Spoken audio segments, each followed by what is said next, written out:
Beginning Proofs, Level 1. In the following series of videos, we will learn how to write simple two-column proofs. The two-column proof, also known as a statement-reason proof, is the main type of proof that we will use as we continue learning the concepts in geometry. Traditionally, students do not encounter formal proofs until they take this geometry course. In reality, if you solved an equation in a beginning algebra course and have justified steps in those solutions, then you already have the experience necessary to create and present mathematical proofs. A proof is a convincing mathematical argument.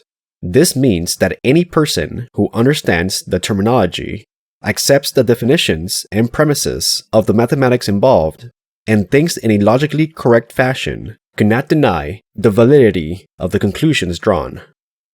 When describing the solution of an equation as an algebraic proof, the premises for the proof are the given equation, the properties of equality, and the properties of real numbers.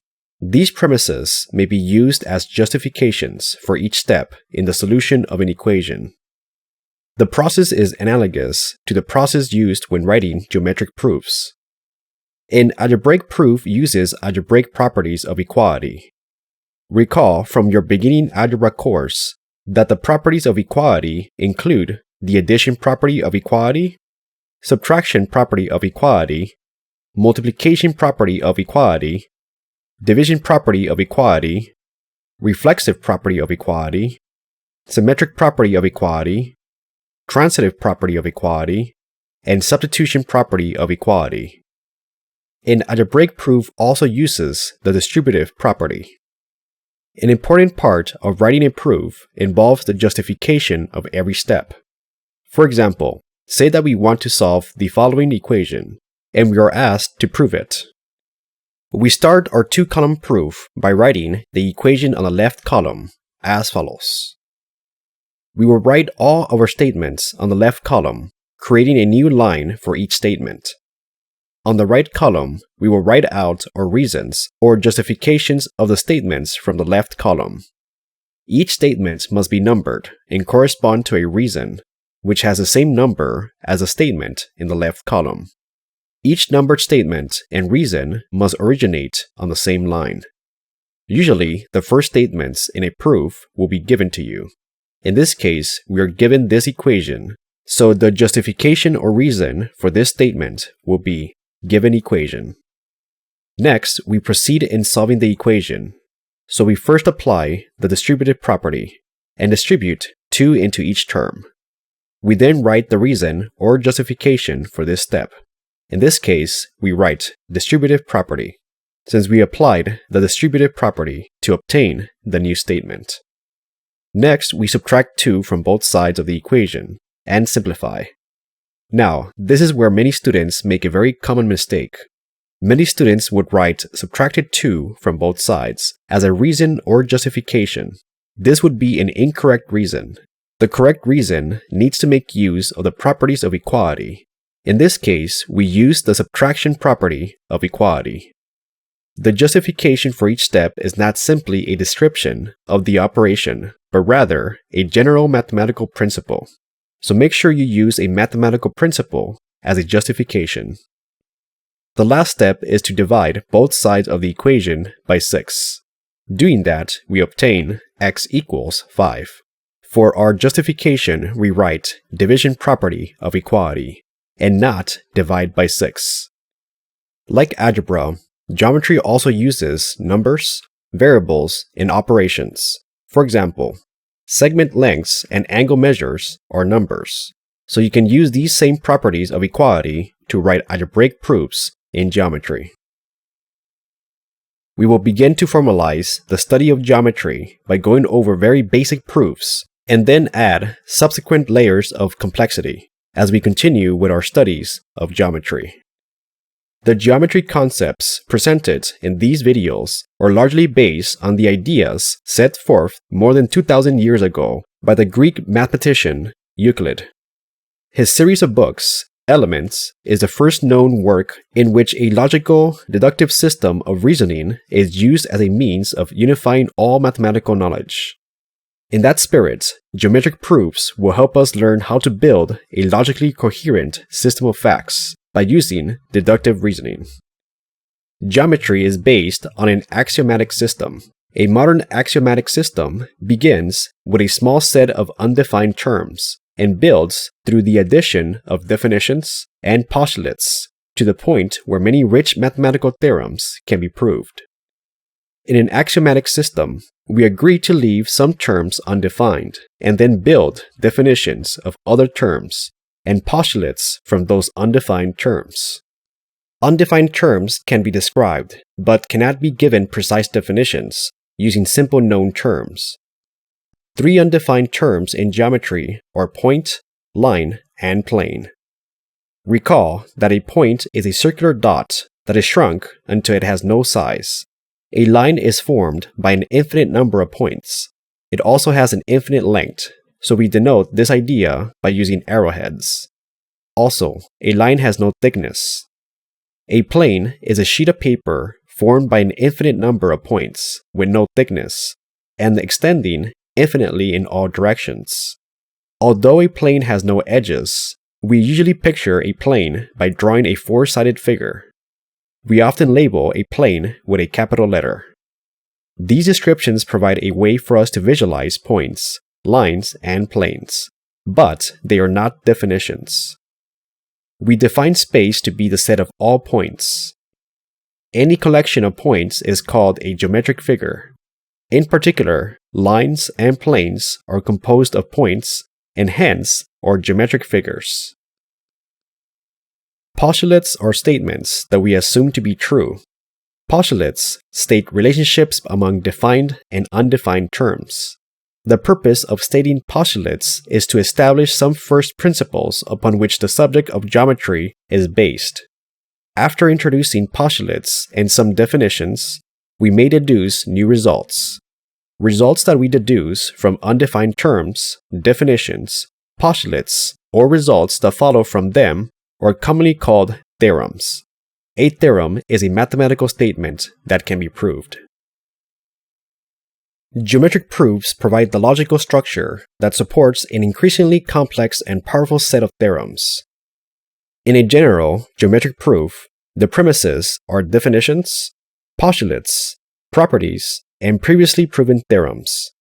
The early theorems in these videos may seem trivial, and writing proofs for such apparently obvious statements can seem strange at first, but it is important to understand that these theorems will be needed for later work.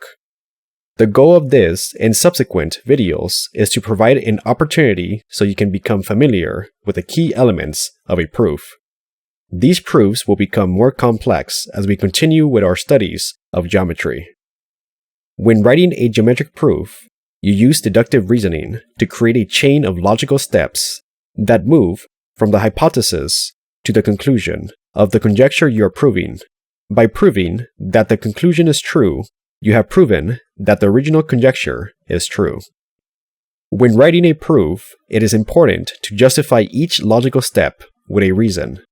You can use symbols and abbreviations, but they must be clear enough so that anyone who reads your proof will understand them.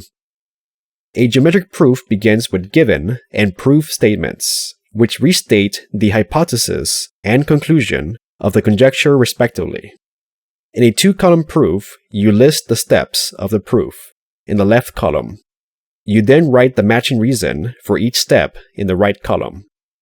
Before you start writing a proof, you should plan out your logic. If a diagram for a proof is not provided, draw your own and mark the given information on it. But do not mark the information in the proof statement on the diagram, since this is what we are trying to prove. Alright, in our next video, we will present and prove our first two theorems in geometry. Beginning Proofs, Level 2.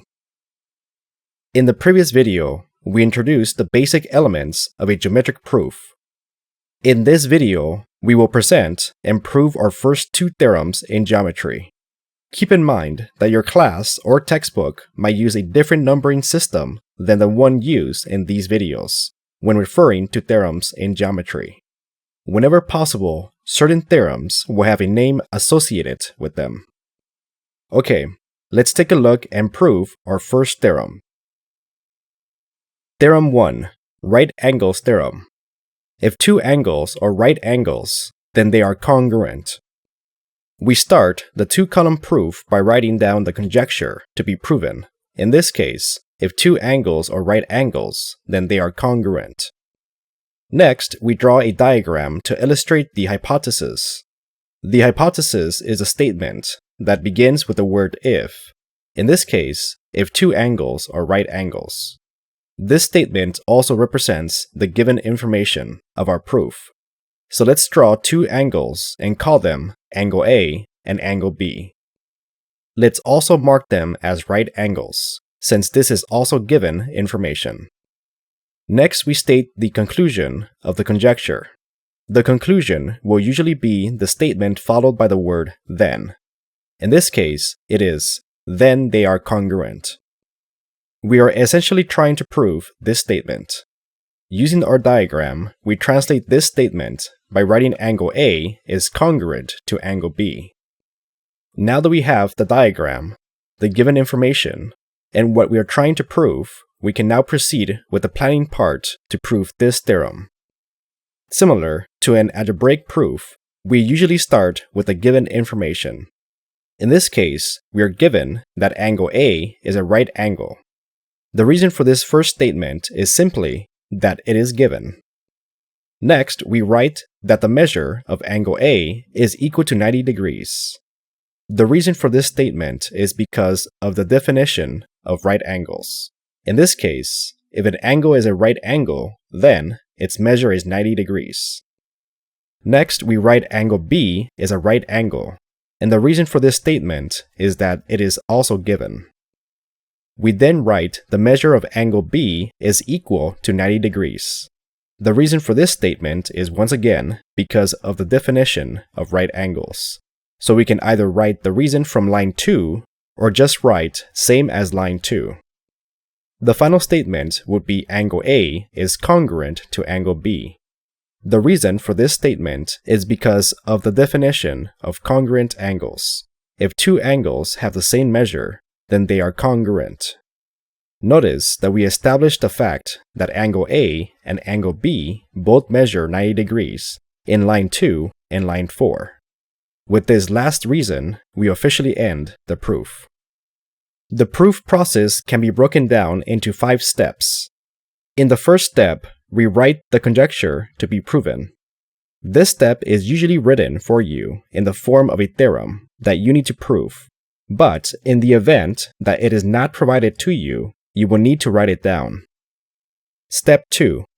If a diagram is not provided for you, then you need to represent the hypothesis of the conjecture by drawing a diagram. Remember, the hypothesis is usually the statement after the word if. Step 3. State the given information and mark it on the diagram. For example, if an angle or side is congruent to another angle or side, then mark them on your diagram for easy reference. Step 4. State the conclusion of the conjecture in terms of the diagram. Remember, this statement is usually the statement after the word then. Steps 1 through 4 are usually provided to you in most homework problems and tests. In this course, we will mainly focus on the final step. Step 5. Plan your argument and prove the conjecture. This is by far the hardest step for many students in an introductory geometry course. As with all math problems, practicing how to prove conjectures is essential in becoming better at them. Alright, let's take a look at the next theorem and prove it. Theorem 2. Straight angles theorem. If two angles are straight angles, then they are congruent. Let's start by drawing two straight angles. Let's label them as angle ABC and angle DEF. This will also be our given information. Our conclusion, or what we're trying to prove, is that angle ABC is congruent to angle DEF. Alright, we will start the proof by writing down the given information. In this case, angle ABC is a straight angle, and the reason is that it is given. Also, the measure of angle ABC is 180 degrees. The reason is because of the definition of a straight angle. In this case, if an angle is a straight angle, then its measure is 180 degrees.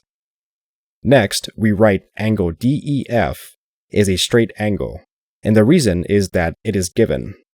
Also, the measure of angle DEF is 180 degrees, and the reason is the same as line 2 because of the definition of straight angles. Finally, we can conclude that angle ABC is congruent to angle DEF because of the definition of congruent angles. In this case, if two angles have the same measure, then they are congruent. We established the fact that angle ABC and angle DEF both measure 180 degrees in line 2 and line 4, and this ends the proof. Alright, and these are the first two theorems that we will be using to prove other theorems later on in this course. In our next video, we will go over a couple of examples illustrating how to tackle more challenging two-column proofs. Beginning proofs, level 3. In the previous video, we proved our first two theorems in geometry, the right angles theorem and straight angles theorem. We can use previously proven theorems to prove new theorems in geometry. The purpose of a theorem is to shorten your work in a proof. Once you have proven a theorem, you can use it as a reason in later proofs. Let's go over the next example to illustrate how this is done. Given that angle A is a right angle and angle C is a right angle, prove that angle A is congruent to angle C. Here we are provided with a diagram and are given two statements about the diagram. We are asked to conclude or prove that angle A is congruent to angle C. Notice that in this example, we are given the conjecture to prove. We are also provided with the diagram.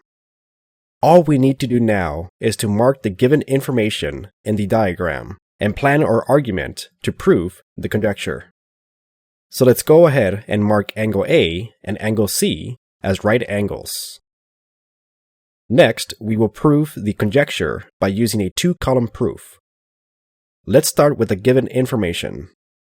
So we start with angle A is a right angle, and the reason is that it is given. Next, we write angle C is a right angle, and the reason is because it is also given. With these two statements, we can now conclude that angle A is congruent to angle C. The reason is because if two angles are right angles, then they are congruent. Notice that this reason is essentially the right angles theorem that we proved in the previous video.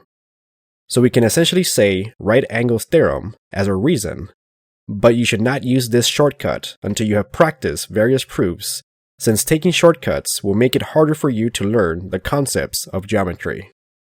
And this ends the proof. At times, you may need to make assumptions in a diagram, and this can be used as a reason as you're proving a conjecture. Let's illustrate this with the next example. Given the diagram, prove that angle EFG is congruent to angle HFJ.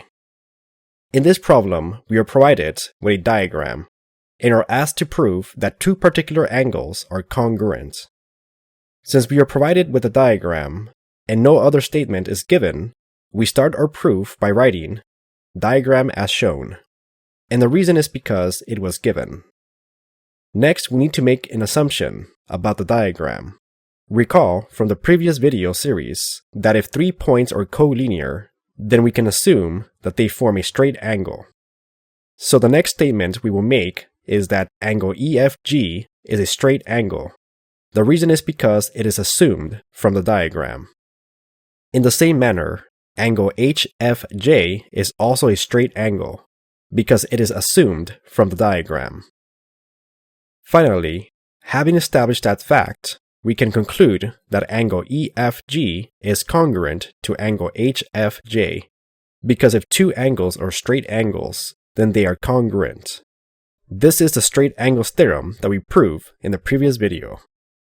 And this ends the proof. In some proofs, you may need to make use of the properties of real numbers, variables, and operations in your proof. Let's illustrate this with the next example. Given that angle RST is 50 degrees, angle TSV is 40 degrees, and angle X is a right angle, prove that angle RSV is congruent to angle X. Here we are given three statements along with a diagram. We are asked to prove that two angles are congruent. As always, let's start by marking the given information on the diagram. In this case, angle RST measures 50 degrees, angle TSV measures 40 degrees, and angle X is a right angle. Next, we proceed with planning the argument. Let's start by writing down the given information. In this case, angle RST measures 50 degrees. The reason is because it is given. Also, angle TSV measures 40 degrees, and this is also given. Since we are trying to prove that angle RSV is congruent to angle X, we need to show that angle RSV has the same measure as angle X. Notice that angle RSV measures 90 degrees. If we take the measurement of angle RST and add it to the measurement of angle TSV, we get 90 degrees. So for our reason, we write addition and write in parentheses 50 degrees plus 40 degrees equals 90 degrees to show which angles were added together. Now that we have established the fact that angle RSV measures 90 degrees, we can write angle RSV is a right angle. The reason is because of the definition of right angles. In this case, if an angle is a 90-degree angle, it is a right angle. Now let's write the statements for angle X. We know that angle X is a right angle, and the reason is because it is given. Finally, we can conclude that angle RSV is congruent to angle X, because of the right angles theorem that says that if two angles are right angles, then they are congruent. And this ends the proof. Alright, and this ends the beginning proof video series. Keep in mind that this is only the beginning when it comes to proofs in geometry. We will be proving more complicated conjectures as we continue going over the concepts of geometry. In our next series of videos, we will cover divisions of segments and angles.